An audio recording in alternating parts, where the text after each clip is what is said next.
Today, like most days, we are faced with contrasting choices. Big decisions, the life-changing kind, and small ones that somehow appear insignificant. We live in a world of contrasts. Technology with its fast-paced growth, environment with its beauty and nature abound.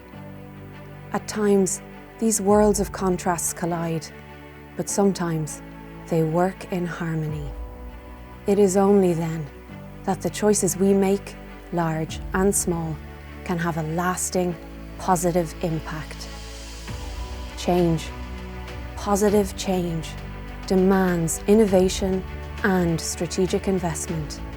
We need the right choices, powerful choices, to invest in high-impact entrepreneurs and sectors that have the potential to make a difference. Ambitious choices to support areas such as sustainability, clean energy, healthcare, education, food and agriculture, and quality of life, delivering measurable outcomes. Investment choices with impact to help build sustainable, healthy futures and create opportunities for our families, our communities, and society. These are the new choices at the heart of technology and investing decisions around the world. Our choices, all of us. Ireland has a vital role to play in these new choices. A modern island at the centre of the world, at the heart of the world. A centre of innovation, technology and advancement for big ideas, and small ones too. A people with a global mindset and a social conscience who aren't afraid to break down barriers or offer a helping hand. In Ireland and around the world, there is a story unfolding at a time just when we need it, to make lasting, positive changes on the world around us. A story of choices, by young and old, to seek meaningful change and to invest with impact.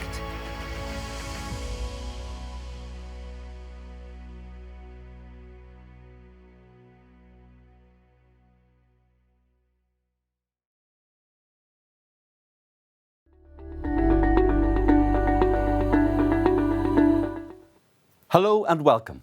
My name is Alan Foy, and on behalf of the team of VentureWave Capital, it's great to have you here with us wherever you're tuning in from around the world.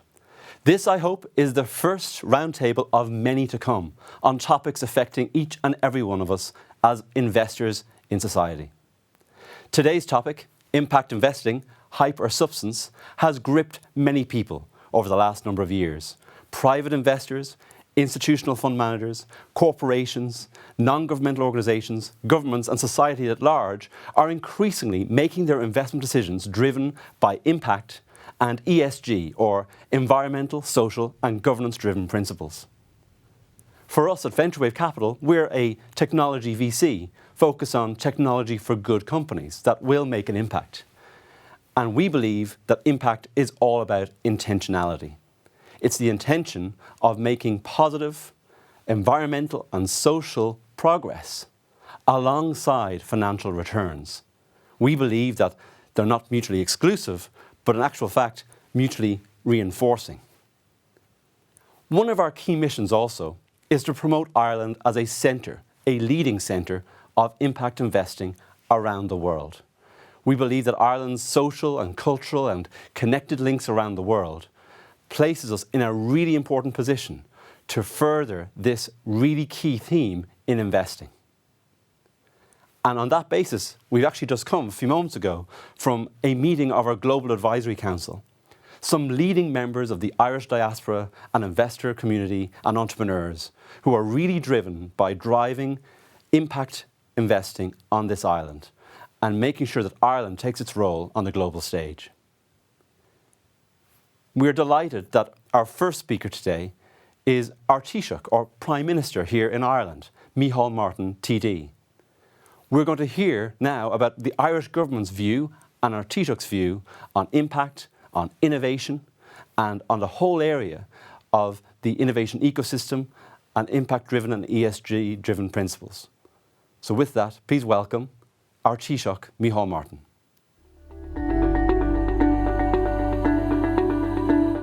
I would like to thank Alan and everyone at VentureWave Capital and the Global Advisory Council, and in particular former Taoiseach Enda Kenny, for the invitation to join you today. As we are all aware, we are in the midst of turbulent and challenging times, battling a global pandemic, planning for recovery, and also for the accelerating twin digital and decarbonisation transition. We know that the pandemic has not impacted everyone equally, with a disproportionately large impact on those people who work in contact-intensive sectors, many of whom are on lower pay and are younger workers. As we build towards recovery, it is essential that we ensure that our recovery is inclusive and fair, recognising the unequal burdens and the risk of increasing inequalities. We must keep future sustainability to the fore as we rebuild, and here too there will be challenges to ensure transitions from declining to expanding sectors are supported in a just way that doesn't leave people behind. Embracing technology and innovation will be essential in helping us recover and in making our economy and enterprises more resilient, dynamic and productive. Technology can support high-quality skilled jobs and facilitate people to work in new ways, thereby removing many limits and barriers to accessing employment. Technology also has a central role to play in meeting the challenge of the climate emergency. These challenges speak to the need for all parts of society, the public and private sectors, researchers and academics, the voluntary and social enterprise sectors, as well as the investment community, to work together towards a more sustainable and equitable future. In this context, impact investing has a key role to play in supporting and driving a responsible and socially aware enterprise base, both here in Ireland and throughout the world. Ireland is primed to play a leading role as a location for this new type of investment with our open and global economy, our strong innovative talent base, and our commitment to equality and sustainability. I particularly welcome the Impact Ireland Fund's dedication to supporting tech for good companies committed to advancing the United Nations Sustainable Development Goals. Government is firmly committed to the achievement of the 17 Sustainable Development Goals. The adoption of the goals sets a new global standard for all to meet in order to remain competitive in a world where sustainability and environmental consciousness have become the norm. Already, organisations across the country are responding directly to the SDGs, and many more are active in related areas such as poverty eradication, environmental protection, and access to health and education services, to mention but a few areas. A key part of our work in implementing the SDGs in Ireland has been the value added by our SDG champions, who play an important role in raising awareness at both the national and local level. Impact investing is a further opportunity for new and impactful partnerships between business and the public sector, which can help to advance environmental and social goals, and it is great to see the Impact Ireland Fund playing a key role in supporting and progressing this vital work. Businesses are increasingly taking their corporate responsibility more seriously and embracing environmental, social and governance factors. Today's customers, job seekers and investors are conscious of a company's societal and sustainability impact, wanting to know how businesses are mitigating environmental risks and managing social cohesion. They are increasingly drawn to companies with a greater societal approach. By striving for higher standards in areas such as diversity and inclusion, sustainable supply chain management and climate action, businesses are future-proofing their operations and growing their competitiveness, while at the same time fostering social cohesion and protecting the environment. Of course, progress of this nature doesn't happen by chance and doesn't always happen as quickly as we would like. It is the product of education and awareness, and of course, collaboration. Collaboration between innovative companies and organisations focused on laudable goals such as inclusion, sustainability and progress for all, and the support and investment they need to realise their ambitions. Impact investing has a key role to play in supporting a positive shift away from shareholder capitalism towards stakeholder capitalism. Through our national plan on corporate social responsibility and our national social enterprise policy, the Irish Government continues to play its part to promote social and environmental approaches. Indeed, the Government is developing new measures of our national progress through a well-being framework for Ireland, recognising a need to move beyond uniquely economic measures to better understand the quality of life of people in Ireland. Ireland is primed to attract this type of investment through our open and integrated economy and abundance of talent. Indeed, we have an ambition to make Ireland a global centre for innovation and investment, and the principles of collaboration, excellence and international involvement underpin the work which we are now doing on our new National Research and Innovation Strategy. Ireland has a dynamic innovation ecosystem and a strong enterprise base, with resilient and flexible companies adapting and responding quickly to emerging challenges in novel and innovative ways. The past year has clearly demonstrated the significant role of technology and innovation in helping our society and economy respond to the ravages of the pandemic. The challenges faced by businesses today, rapid technological change, increased digitalisation, market disruption, and the need for sustainability can be addressed through innovative actions and pioneering research and development. Ireland has a strong history of supporting innovation and research. Over the past 27 years, we have been investing in the venture capital sector through Enterprise Ireland. In fact, Enterprise Ireland is the largest seed investor in Europe, having committed a total of €616 million over the years. The companies supported have had a positive impact on jobs, economic growth, innovation, healthcare, and quality of life in Ireland. As we navigate these extraordinary times, we are focused on both the immediate impacts of the pandemic as well as the accelerating global challenges and opportunities. It is clear that we all have a role to play to protect our economy, society, and environment for the generations to come. The positive and tangible benefits impact investing can have in this crucial work is just as clear. I would like to again thank VentureWave Capital and the Global Advisory Council for the valuable work you are doing in supporting businesses in Ireland to grow sustainably and to progress in an equitable and sustained way. I look forward to hearing the outputs of your discussion today on this very, very worthy topic. Thank you indeed. Well, thank you, Taoiseach, for your insights today. It was great to hear your perspective on the innovation ecosystem and how that pertains to the whole area of impact, and in particular the role that Ireland can play on the world stage. During the Taoiseach's speech, he mentioned Enterprise Ireland as being one of the leading investors in venture capital in Europe. That's been hugely additive to the ecosystem here on the island. And later on today, we're going to hear from Julie Sinnamon, who is the outgoing CEO of Enterprise Ireland, on her perspectives on impact and venture capital and the wider investing ecosystem here on the island. So now we get to the main topic of the day, the Roundtable. Earlier, we discussed impact investing. I thought I'd share some key stats.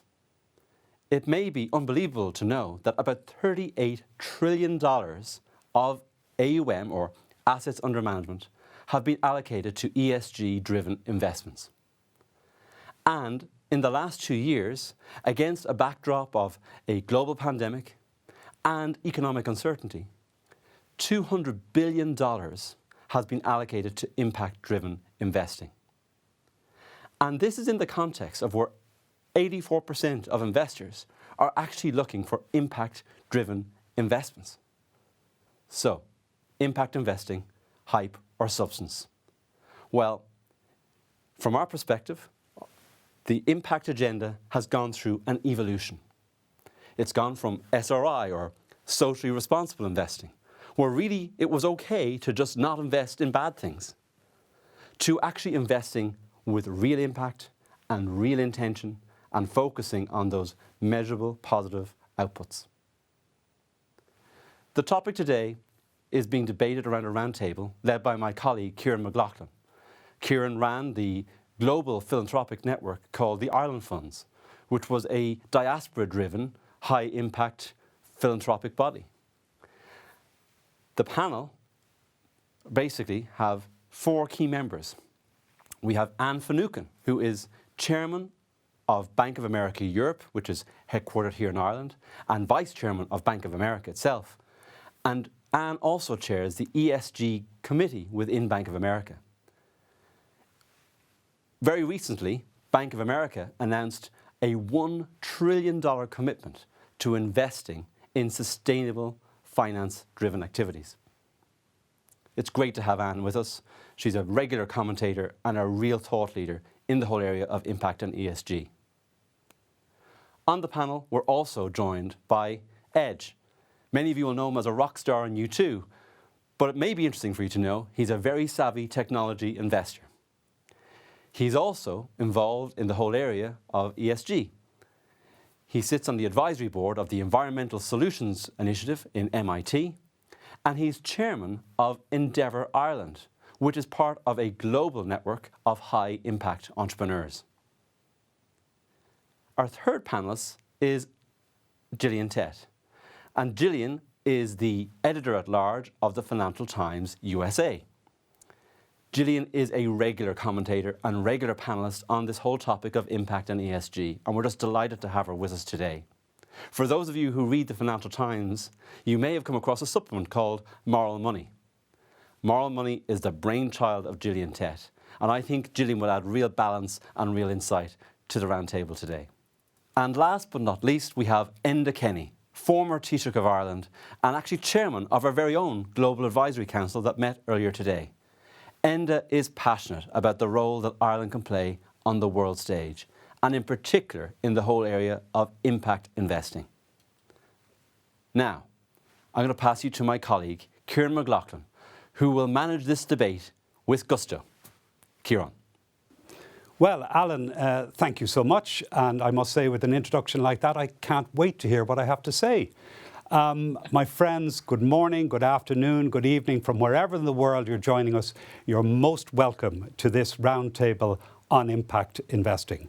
Now, Alan, of course, has introduced our stellar panel, and I must confess that in their company, I feel rather like Mozart's younger brother at a family wedding after asked to do a party piece, and I trust you'll understand and bear with me. Now, the shape of today's discussion has been formed by you, our guests, and by the members of our Global Advisory Council. You sent us in literally hundreds of questions. Now, given that volume, we won't be able to deal with them all individually. I trust you'll understand that. But I hope you will see your questions and your concerns reflected in this discussion. And you asked us to look at impact investing through 3 lenses: philosophy, practicality, and promotion.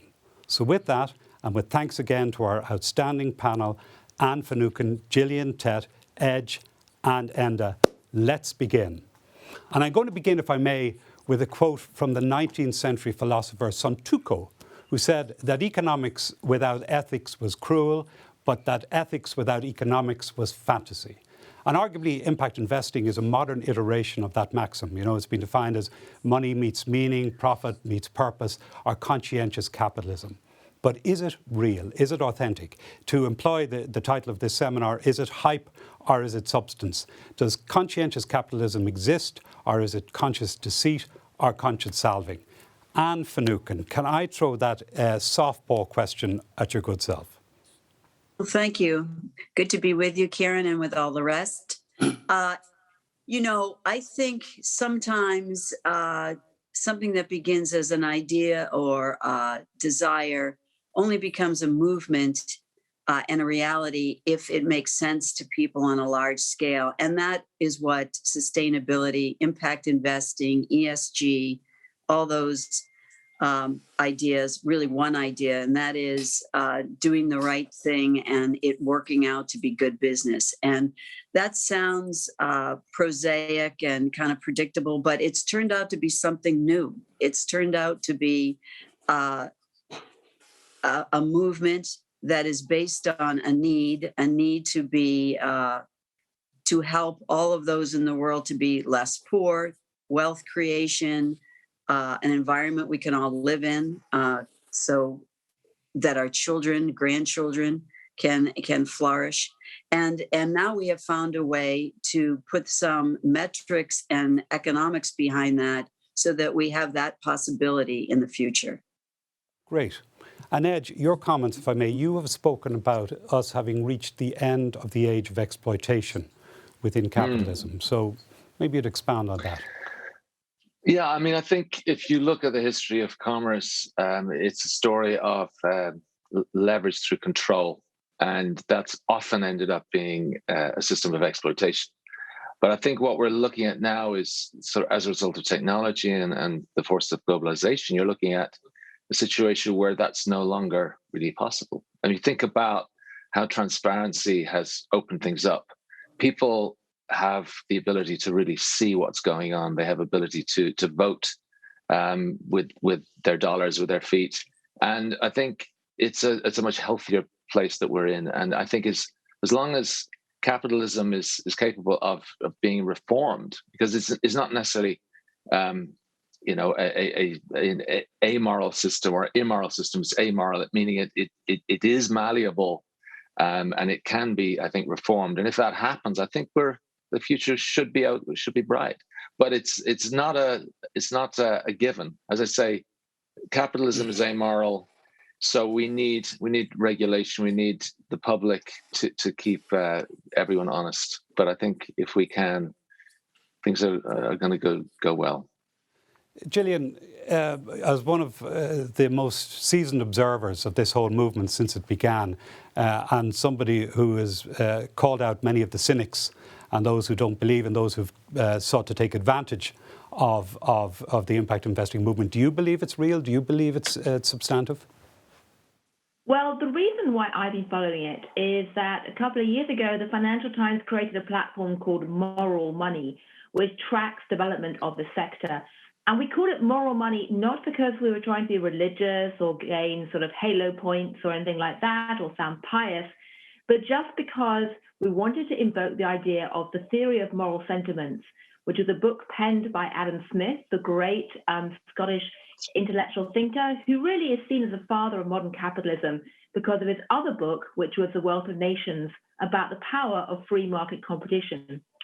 And in the last few decades, a lot of people in business and finance have hung on to Adam Smith's vision of market competition and forgotten about his other work, which is really saying that markets and business have to be put into a social context. And when I step back and see the zeitgeist shit that's happening, rather than obsessing about impact investing and what's good, what's bad, or even focusing just on the environment, what I tend to look at more is this issue that in the late 20th century, we had a heavy focus on what might be called a tunnel vision view of the world. People looked at economic models with everything else like the environment treated as an externality. People looked at corporate balance sheets. They looked at big data sets.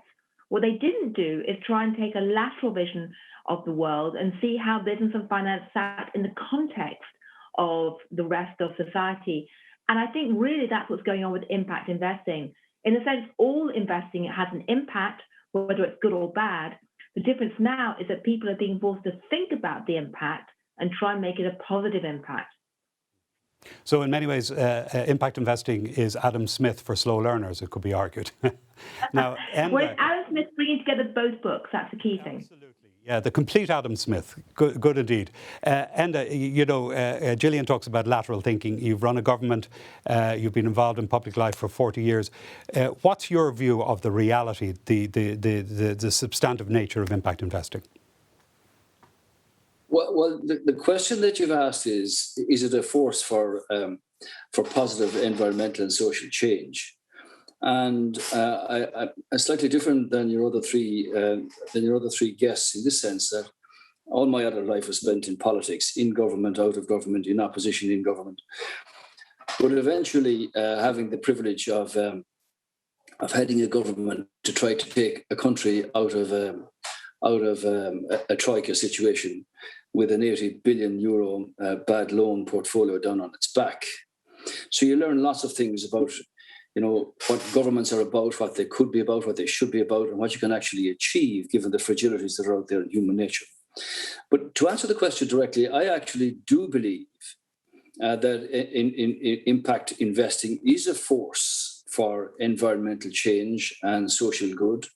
And I think it's important that it hasn't become recognized yet as one of the first things that should be considered by people, by companies, by stakeholders, by shareholders, and so on like that. This pandemic has actually changed everything, because people have now begun to reflect on the time that they have, on the value of that time, how they can make their mark, what it is about their families that they think they can achieve, and why we're here in the first place. So the question about linking social impact, investment, and environmental change to the SDGs is an important consideration. I might just point out as an aside that it was an Irish ambassador to the UN, David Donoghue, who was there between 2013 and 2015, who co-chaired, along with his Kenyan colleague, all of the 193 countries putting together the agreement that became known as the Sustainable Development Goals. There's a really big impact in there. And you gave a quotation yourself, Kieran. Well, Ralph Waldo Emerson, when he was president of Harvard back in 1837, he said, "This time, like any other time, is a good time, if only we know what to do with it." So do we know what to do with it? Therefore, I regard social investing, social impact investing, as a real opportunity, and one that we should embrace with enthusiasm, with energy, and indeed with excitement. See what we can do by 2030 and beyond to leave this planet, which is in some distress at the moment, in better shape for the generations that are going to come behind us. The answer to your question is yes. And social investing can have a direct beneficial impact for social good and for environmental change. Great. Well, and I must say I'm personally very relieved that the answer is yes, because otherwise we would have a rather short discussion. But now we have the mandate to continue. Gillian, if I may, we've talked about a movement here. We've talked about new frontiers. We talked about lateral thinking. The question is, though, just how significant in its impact, in its implications, is impact investing. So Ronald Cohen, for instance, one of the fathers of impact investing, tells us that we're in the midst of an impact revolution. Is that the case? Is that overstating it? Or are we really seeing a shift from shareholder capitalism to stakeholder capitalism? What do you think? Well, I've covered finance enough to know that financial history tends to go in cycles or pendulum swings. But I do think we are in the middle of a zeitgeist shift. And although it's quite hard to measure the overarching durability of this shift, what's striking is really three things. Firstly, that you're seeing amongst students and young people an explosive interest in different ways of looking at balance sheets or economic models or measuring returns. And that, I think, is really quite significant. Secondly, you're seeing company boards increasingly aware that they simply cannot afford to dismiss this movement. I mean, I keep seeing all these surveys from big banks showing, and probably Bank of America, that 95%, 90% of companies say they want to increase their focus on sustainability next year. It makes you wonder who the 2 or 3% who are saying they don't want to actually are. But there's almost a near unanimous recognition amongst corporate boards now that they have to engage with this. And have to engage with this, and this is really the most important point, as a tool of risk management. Yes, some people who are involved in the impact investing world or the ESG world are doing it because they want to make an active change to the planet, and that's very laudable, and I salute them. Many people, though, recognize today if they ignore these issues, then effectively they risk suffering reputational risk, losing employees, losing customers, facing stranded assets, a loss on their portfolio because of, say, fossil fuel issues. So it's really a tool of risk management. And some people might say, well, that makes the whole thing totally hypocritical. People don't really believe it. They're just pretending to go along with it. I would say, though, having actually early in my stage been a reporter covering real revolutions with bullets, revolutions happen not when a tiny minority of committed people want to change the world, but when the silent majority gets sucked along because they think it's too dangerous or costly to resist. And I think in many ways, to pick up on a point that Anne made earlier, I think that's where we are today with the ESG, environmental, social governance, sustainability movement. So that's a fascinating point. You're telling us now that this has caught the zeitgeist and that ESG values are now part of public discourse. So obviously the political system has to respond. So if I can ask Enda Kenny, former Taoiseach, former Prime Minister, running a government again, what do you think, with the pressures that Gillian has described on business in terms of their motivation and methodologies, business is shifting. How is that changing the relationship between businesses and enterprises and government? Is business moving into the business of providing public goods?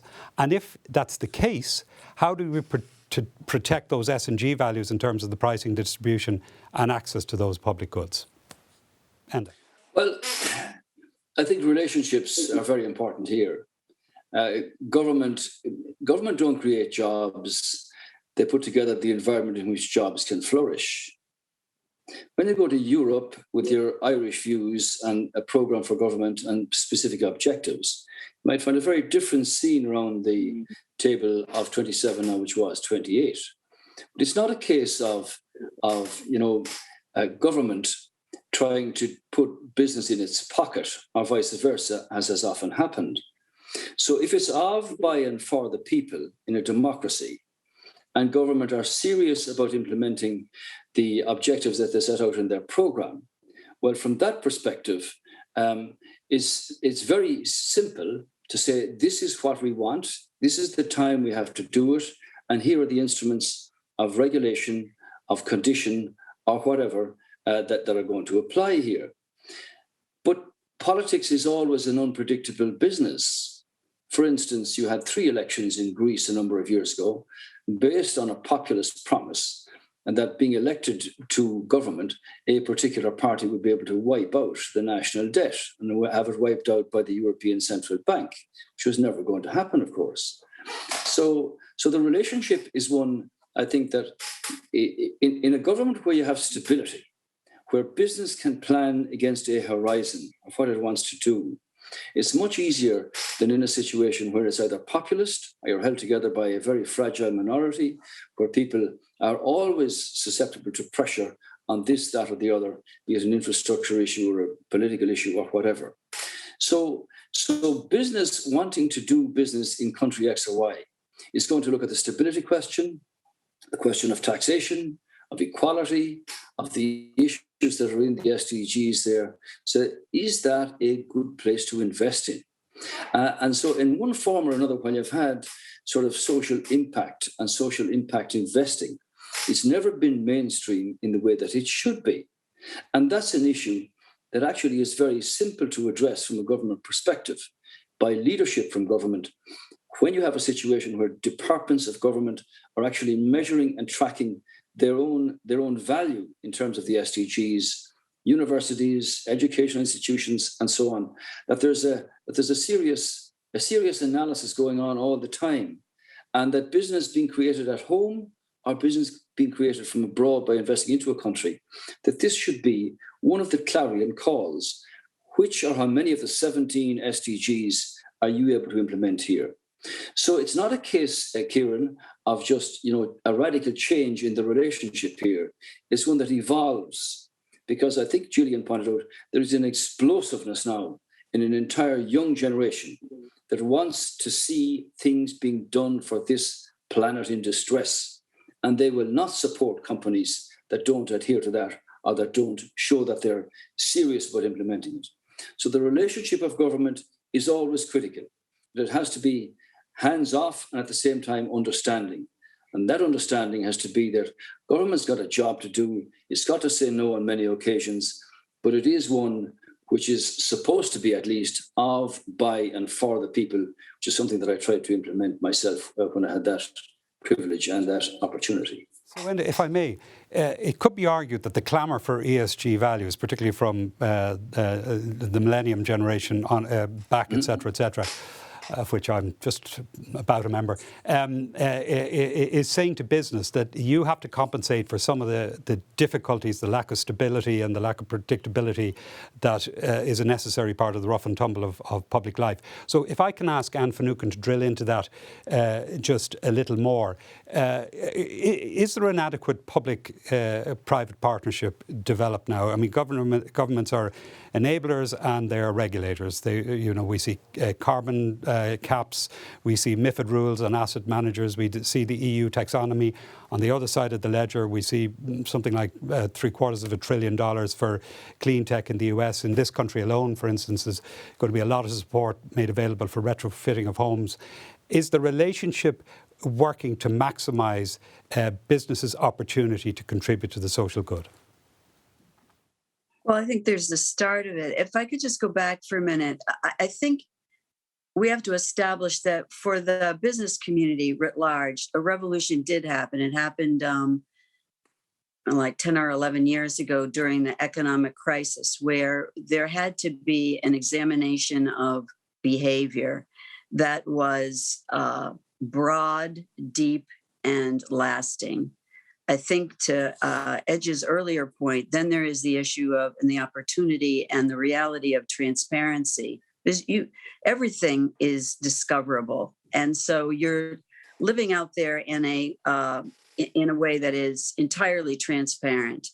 And I'd suggest that capitalism isn't pernicious. It's like a heat-seeking missile, though, and it recognizes as a sort of a movement that you have to be a company that is transparent, does have diversity, and is thinking forward.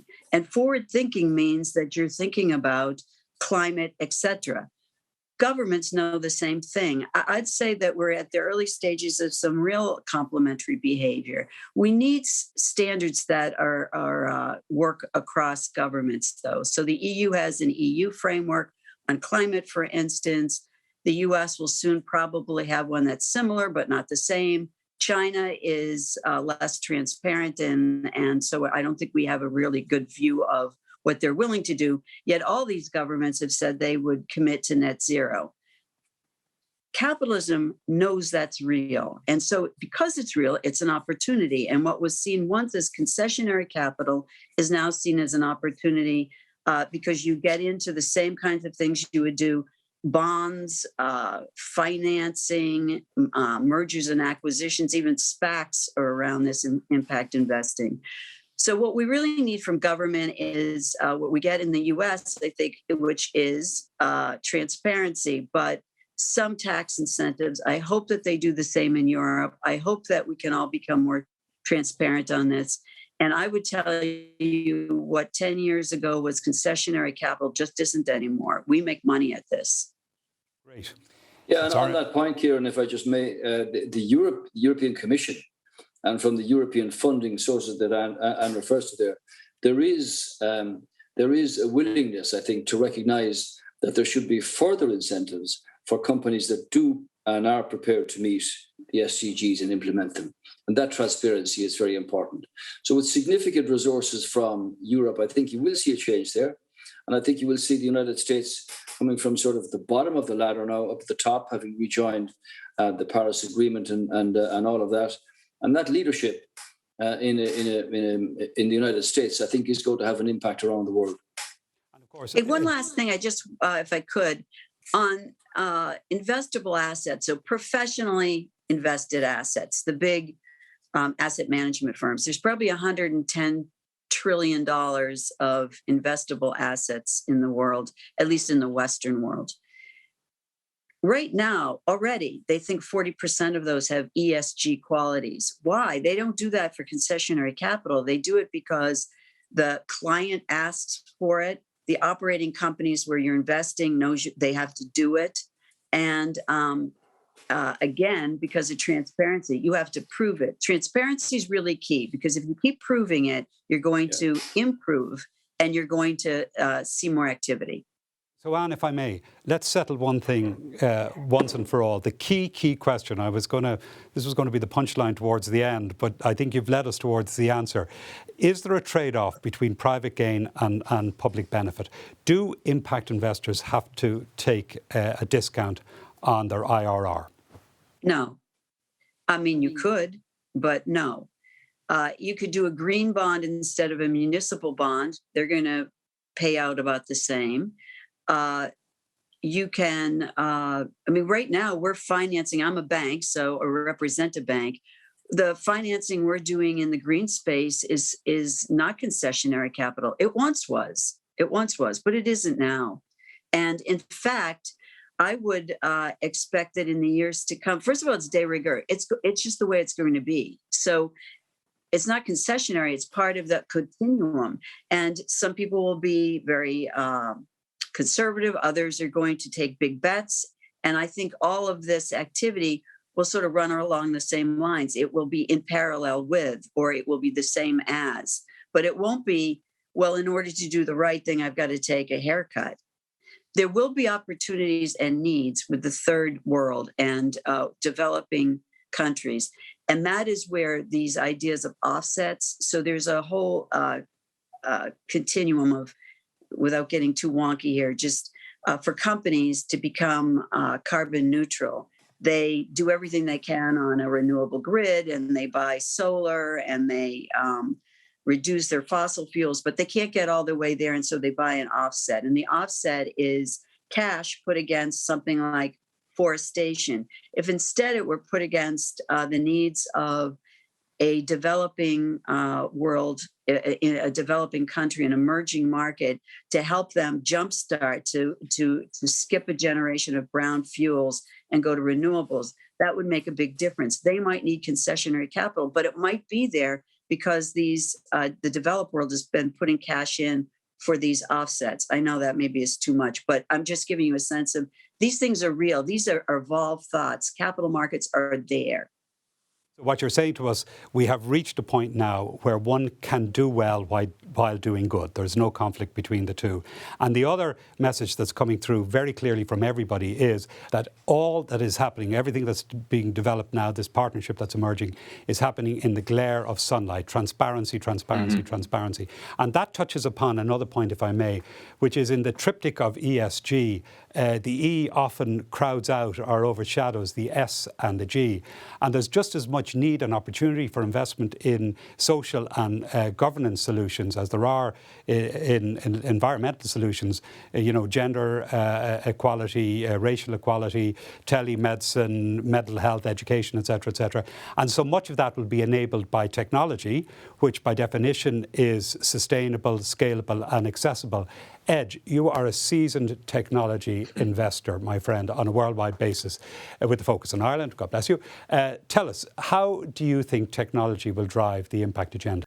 Well, we've talked a lot about transparency, and I think that's one of the key things. I think also technology is a crucial part of development. And if we are to avoid a situation where sustainable development becomes an oxymoron, we've got to innovate, meaning we can't just expand our economy constantly and expect to stay within the global planetary boundaries of which have been established as, obviously the CO2 emissions being the most obvious one. So I would say technology is hugely important, and it's where the rubber hits the road in terms of solving our problems. And I want to say something about the issue of solutions. I think we've been living through a phase where it seems like our movements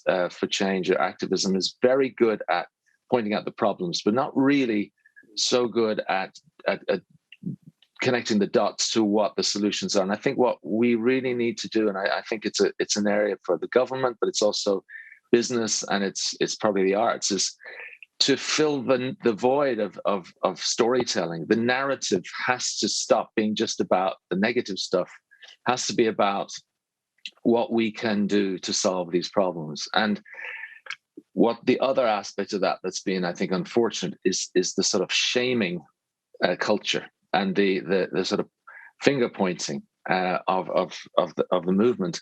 I think what we need to really get this job done of zero carbon emissions by 2050 is to have everybody involved. That means we've got to encourage existing industries that have a very bad reputation to change and sort of enlarge the tent and make sure that we don't make good the enemy of perfect. We've got to have our eyes on the prize of 2050 zero emissions, and that means everybody involved, and it means that a change of narrative and everyone involved in that. What are the solutions? How do we encourage people and businesses to get on board? Ed, I'm very much taken about your solution-orientated approach. One of the great satisfactory or joyful features of being involved in impact investing is that it is mission-driven. It is marrying success with significance, and people are focused on those external goals and determined to reach them. And you also talked about the sort of inexorable drive on business to reach those goals. Gillian, if I may, you've actually characterised those in terms of the direction of consumer demand, the retention of talent, 80% of people wanting to work for mission-driven funds, etc., asset managers now taking a position on companies' governance standards, etc. I mean, it may be argued, woe betide the business that does not have an impact focus. But how can businesses prove their impact credentials? How can we actually show impact? How can we measure it? And how can we call out greenwashing? Do you see a standard measurement methodology emerging, and when will it occur? Well, there is a lot of discussion right now about greenwashing, and some people regard that as a sign that the movement is going off the rails, that the whole thing's hot air, that it's basically, problematic. I take that differently. I think the fact that people are worrying about greenwashing or reputation washing or woke washing, one of the latest phrases, is a sign of growing maturity, that actually people are recognizing that there needs to be scrutiny, that this industry needs to be examined as to see whether some of its claims and promises do stack up or not. Guess what? That's called normal grown-up market behavior. And today, as Edge points out, we do have a level of transparency which is unprecedented in history, that enables people to check what companies are doing for good and bad. There are a plethora of standards emerging to try and measure this. It's a very confusing alphabet soup. There are acronyms everywhere. That, in many ways, is like any new point of innovation in financial history. Whenever you get a new product emerging in finance, you get a plethora of different standards, ideas, products, often competing. You get a lot of opacity and confusion. And I've seen that in many other areas of finance. But the good news is that people are at least trying to bring these together now. Not as fast as people like me would like to see, but it is underway. This is an attempt to unify accounting and measurement standards. They won't be perfect, but they certainly will give us more compass and more indication of what's going forward. And it's worth remembering that we didn't actually have company accounts until the financial crash of 1929. Until that point, it really was a Wild West and companies could do what they wanted. After the crash in 1929, people realized you need to measure profits and losses consistently. In some ways, we're seeing something similar happening in the accounting world today, as people wake up and realize you have to measure things like the environment that they used to ignore. So this investing revolution is underway, and one of the outputs will be consistent standards, etc., which is encouraging, I think, for everyone. Anne, if I can turn again to your good self and the lens of the investor, you've told us about the extraordinary growth in impact investing. I know you've lived through that. The numbers are quite remarkable. Again, given the direction of travel and public sentiment, etc., from a risk management portfolio perspective, is it now problematic to invest in companies that don't have an impact mandate? And equally, given that remarkable growth in impact investing, is there a danger of a green bubble? I don't think there's a green bubble. I think that we're really actually in the nascent stages of the evolution and revolution of green. What I do see is that just a few years ago, you had Tesla. That was the EV, the electric vehicle, and that was it. Now you see everyone from General Motors to Volkswagen restructuring their manufacturing floors to prepare for massive manufacturing of EV. That makes a big difference. Carbon sequestration, maybe that can happen, maybe it can't happen, but that takes technology, and there's not enough of it. I guess I would say a couple of things. One, to Gillian's point, there's quite a bit actually of reporting that's done. This task force on climate-related financial disclosure, which is a mouthful, but is one of them. The trouble is there are too many of them. It's hard to know which one counts. And so companies are reporting into all of them, to which, by the way, you get a different grade depending on who's evaluating you.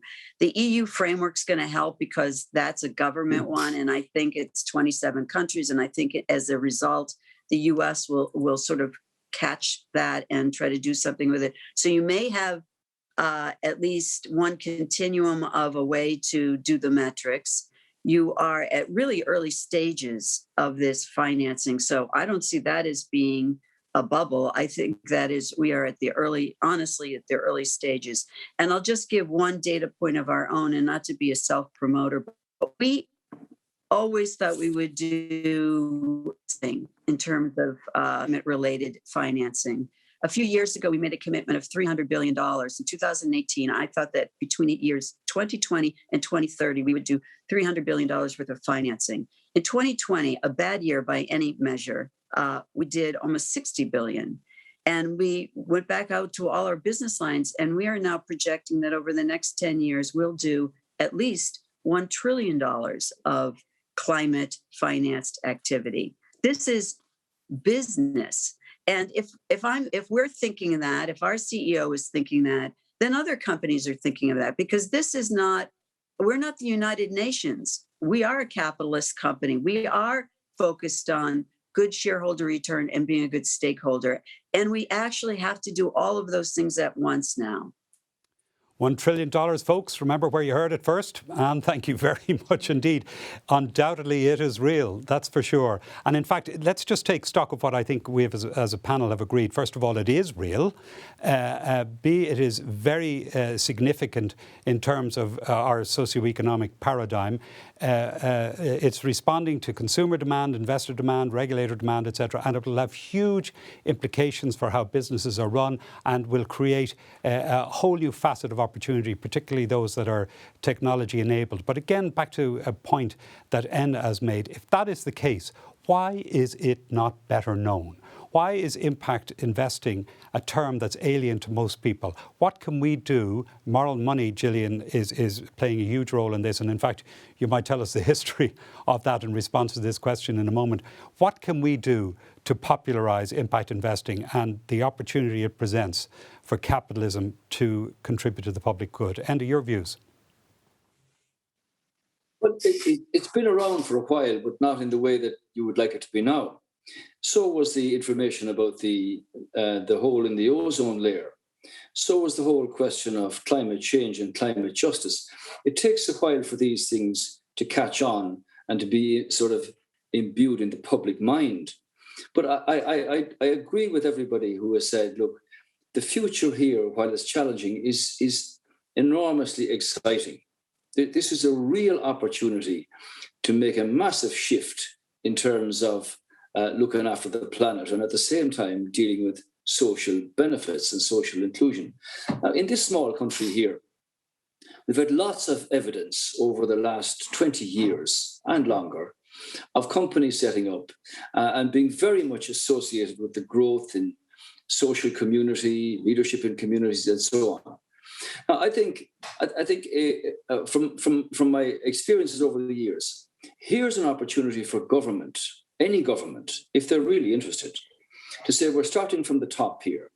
And this is part of our program.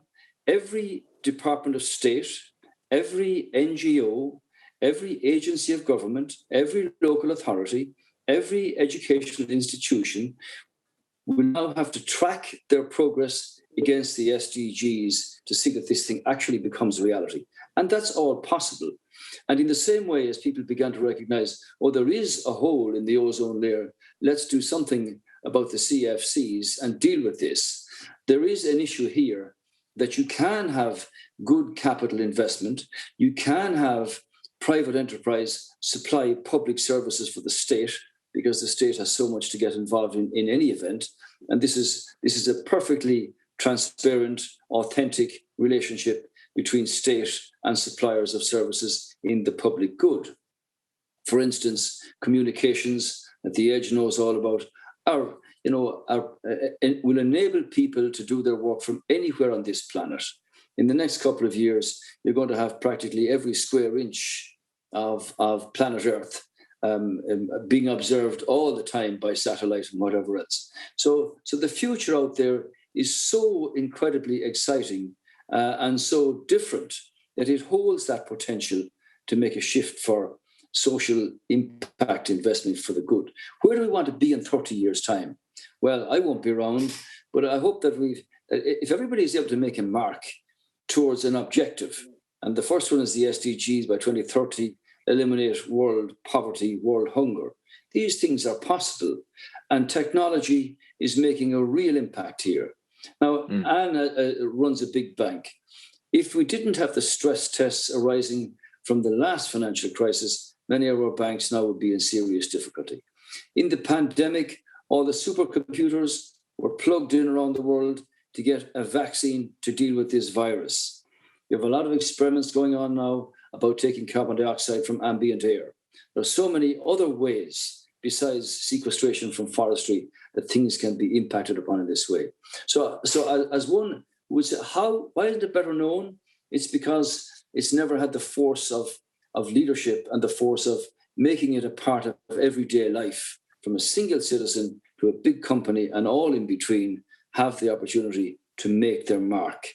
And this is a chance that everybody wants to do good.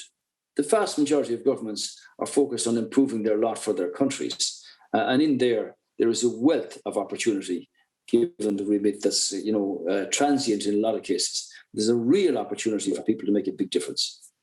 That's a wonderful clarion call for us all, and it leads me to our final question, if I may, which is all about the future. And I'm going to ask each of you to give me your vision, but I'm going to start with our resident futurologist, Edge.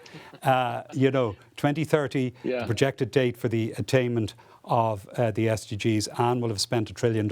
And by 2050, many companies, including Bank of America and our own country, have committed to becoming carbon neutral. By 2050, where do you think impact investing will be?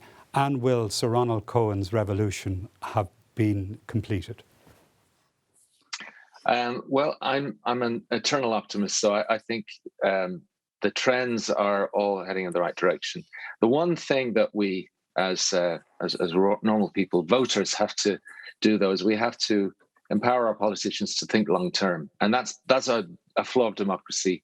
Is everybody thinks in terms of their election cycle, and everyone's looking for a result now, which tends to mean that long term investment is put aside and it isn't delivered on, and that's a really bad thing. So we all have the power with our votes to encourage politicians to engage in much longer term thinking. Cathedral thinking is really the way to describe it. So as long as these trends continue, and I think transparency and technology is going to help, then I'm pretty positive.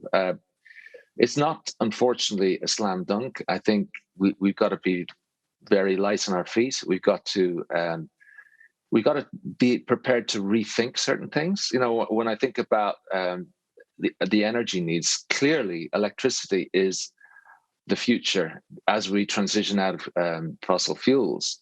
What is going to charge our electric cars and all the other industries that go from fossil fuels to electricity? And we have to think very deeply about whether our current strategy of sustainable renewable energy is going to make it. I think we have to, for instance, open our minds to the possibility of a third generation nuclear energy as being a possible solution.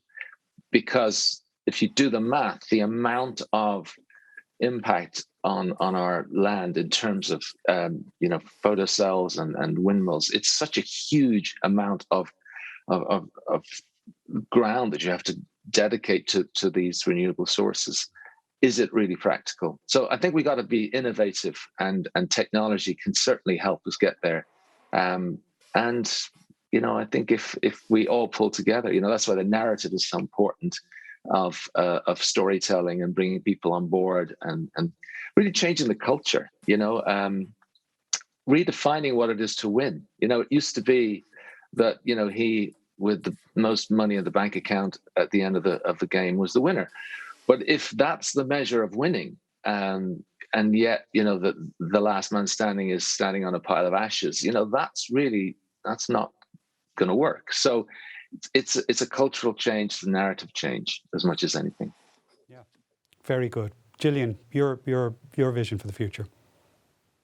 I think we're moving from a world where tunnel vision was a dominant norm in terms of how we imagine business and economics to a world of lateral vision, where essentially the idea of just looking at things through a bounded profit and loss statement, to pick up what Ed was saying, simply isn't the dominant paradigm anymore.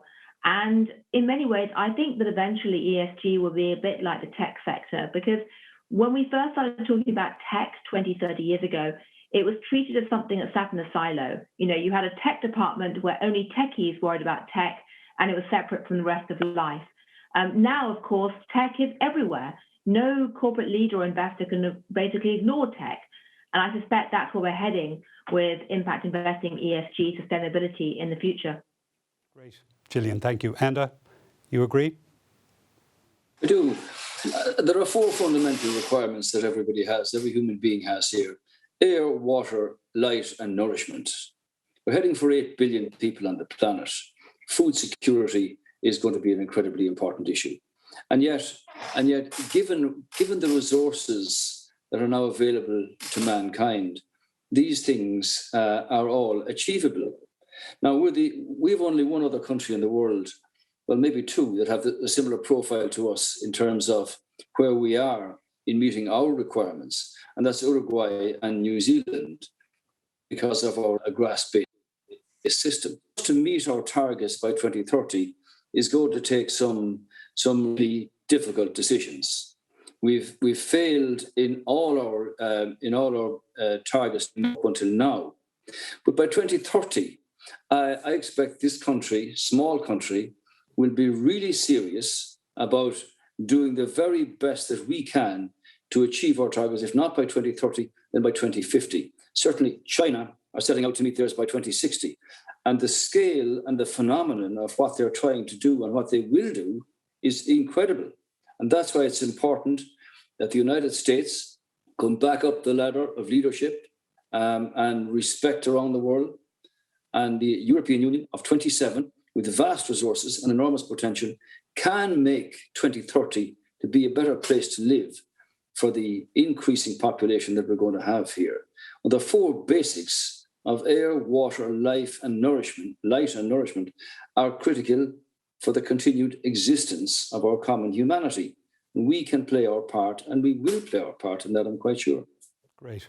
And last word, Anne, to yourself, as a huge contributor and an architect of impact investing. How hopeful, optimistic are you for the next 2 or 3 decades?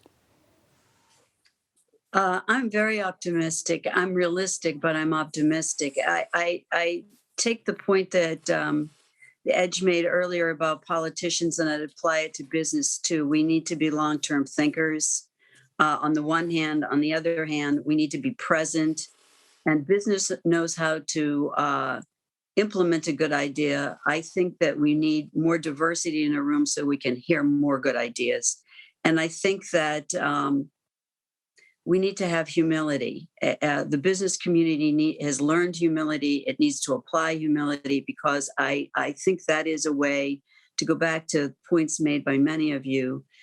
We need to see that there is no success unless we all have success. And humility is a very key part of that. Well, my friends, On your behalf, on everyone's behalf, can I thank our panel for what I'm sure you'll agree is a magnificent session. There's so much left for us to talk about. So as Alan has said, we'll be back with another seminar. But I'm sure you'll agree that that's a suitably evangelical and optimistic note upon which to end. I'm sure you'll agree also that that was a magnificently rich, deep discussion with an outstanding panel. Like them, we believe utterly in impact investing. We began by quoting a 19th century philosopher.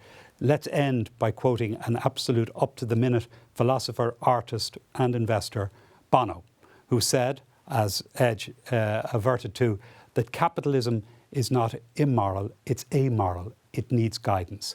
And we absolutely believe that impact investing can provide that guidance. It is the compass by which business can contribute to society and a better world. We in VentureWave Capital also believe passionately in Ireland, simply as one of the best and most productive places in which to invest, scale a business. We believe it will become a capital, a global centre of impact investing. And to underscore that point now, I'm going to hand you over to Martin Shanahan, the CEO of IDA, and Julie Sinnamon, the CEO of Enterprise Ireland, who will just highlight for you some of the benefits that Ireland offers. So once again, on your behalf, thank you to Anne, to Gillian, to Edge and to Enda. And from us at VentureWave, thank you so much for joining this roundtable discussion. Thank you.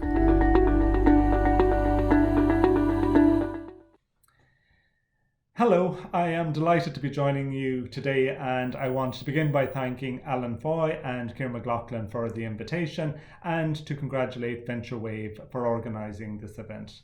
It is clear that there is a growing significance of impact investing values and standards in investment decisions globally.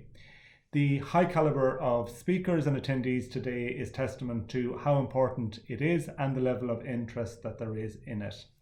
From an IDA perspective, we have observed an increase in ESG-related criteria when investors are making investment decisions. Environment, social and governance are to the forefront of investors' minds. There is clear recognition that companies want to achieve financial return while at the same time having a positive social or economic impact, and whilst ensuring that any negative impacts are mitigated. IDA Ireland has put sustainable growth in all its forms at the centre of our new strategy, Driving Recovery and Sustainable Growth, which runs from 2021 to 2024. Sustainable growth is growth that meets the needs of the present without compromising the ability of future generations to meet their own needs, while fostering an inclusive, sustainable and resilient economy and society. Our FDI strategy is aligned to the UN Sustainable Development Goals. Beyond the recovery from the global pandemic, there are two issues which dominate discussions at the moment. Firstly, digital and technology, and secondly, the green agenda. These present opportunities for Ireland and for investors. Ireland is now a global technology hub, which positions us well to both innovate and to create the innovation that will drive sectors forward. Ireland has focused over many years on the sectors that we believe underpin a modern economy: technology, business services, biopharma, medtech and international financial services. There is a wall of digitisation coming at all of these sectors, and Ireland is well placed to respond. Ireland has set ambitious targets to meet our international commitments in relation to carbon reduction. IDA will work with existing investors to transition while attracting new investors in areas of opportunity. The fundamentals that make Ireland attractive will not change: availability of highly skilled talent, pro-enterprise policies, stability, the necessary infrastructure and ambition. These make Ireland an ideal location to invest for impact. I'm delighted to have the opportunity to participate today in this roundtable discussion on impact investing. Impact investing isn't a new phenomenon. We can all point to examples of impact investing over many decades in Ireland and globally. What is new, however, is the increased awareness of the power of impact investing for society. There's a great blurring of the boundaries. At one time, there was greater delineation between investing for financial return and spending money to progress urgent social and economic needs. Today, we fully recognise that these two objectives are not mutually exclusive, that it is not only possible, but it is increasingly attractive for investors to back companies that can deliver strong financial returns which progress social and economic agendas. This is particularly important as we address the growing challenges of climate change, hunger, and disease. Ireland has long been recognised for our social conscience and commitment to supporting equality and sustainability. Impact investing, in my view, provides a unique opportunity for Ireland to marry our entrepreneurial skills, innovation, influential diaspora, and talent with the burning need to progress sustainable development goals. This provides a double bottom line, a return for both the investor and society. Ireland has the talent, the innovation base, and the ambition to be a major destination for impact investing. Our open economy and tolerant society align with the business and ethical principles informing impact investment. Today, Irish companies are asking, what kind of future do we want to shape for ourselves? How can we improve the quality of life for all humanity? These are big questions. They challenge and perplex all of us, but they also drive us on to find big answers. It is those answers and the investment decisions that support them that will help create a better future for our global community, and Enterprise Ireland looks forward to working with such projects.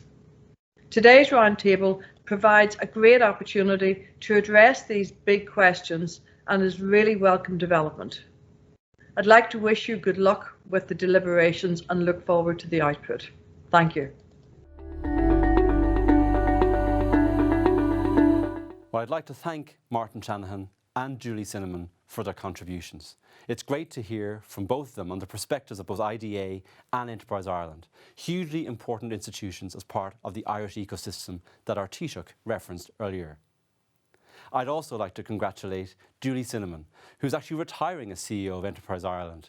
We'd like to wish you well in your future endeavours, Julie, and we'd like to congratulate your successor, Leo Clancy, and wish him well as CEO of EI. Today's topic was really, really powerful. The roundtable was amazing. The engagement was great. It was great to see the stimulated debate, the different perspectives, and it absolutely could have gone on for hours. We think it's a really important topic. We want you to engage in that topic, and we're really, really thankful to have had viewers and participators from around the world for this, our first global roundtable. If there are areas of interest to you or other topics you'd like us to uncover and discover, please share them with us and please spread the word. We believe that together with that intentionality, that impact-driven investing has a huge role to play. From my perspective and from my colleagues in VentureWave Capital, there is a transformation occurring of investing activity. Today is just one contribution to our role in furthering the whole area of impact-driven investing, but we need your engagement and we need your insights. So with that, I'd like to thank the team that made this happen, thank you for taking the time out of your diary to participate, and wish you well. All the best.